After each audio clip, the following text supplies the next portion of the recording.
শুরুতে যে প্ল্যান করছে প্রাথমিকভাবে ধারণা করি যেখানে তাদের প্ল্যানে সমস্যা আছে, উদ্বোধনের আগে ধসে পড়ে গেছে। আমাদের কাছে একটা অভিযোগ এসেছিল অভিযানের যে কাশিমপুর এলাকার নামাবাজার থেকে বিল্লালের বাড়ি পর্যন্ত একটা প্রকল্প চলমান, সেই প্রকল্পের কাজ উদ্বোধনের আগে ধসে পড়ে গেছে খালে।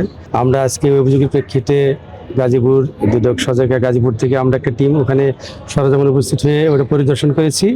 দেখি যে অভিযোগ সত্যতা যে প্রায় 1.5 কিলোমিটার রাস্তার মধ্যে 200 মিটারের মতো রাস্তা একবার ধসে পড়ে গেছে।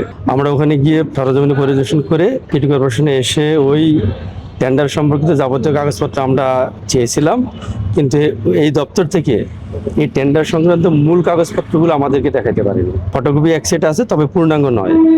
যারা সকল টেন্ডারের আবেদন করেছেন তাদের কাগজপত্র নাই, যে টেন্ডার পেয়েছে তার কাগজপত্র শুধু আছে, তার ফটোকপি। তারপরে পর ইজিপিতে লক্ষ্য করলাম যে টেন্ডারের ইজিপিতে এখানে সকল কাগজপত্র থাকে।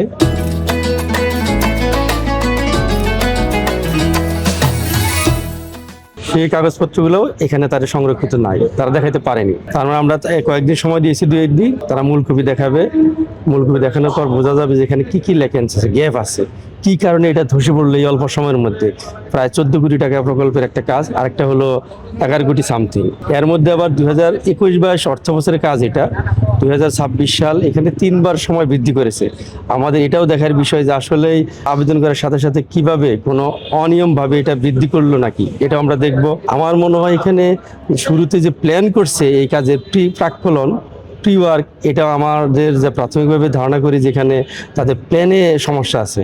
যে অনেক গর্ত একটা খালের উপরে একটা এত বড় একটা প্রকল্পের কাজ হবে, সেখানে একটা হঠাৎ করে এত টাকা মূল্যের একটা কাজ হঠাৎ করে ডেবে যাবে, বা এরকম গত 6 মাসে বা 1 বছরে কোনো এত বড় প্রাকৃতিক দুর্যোগ হয়নি যে একবার ডেবে যাবে।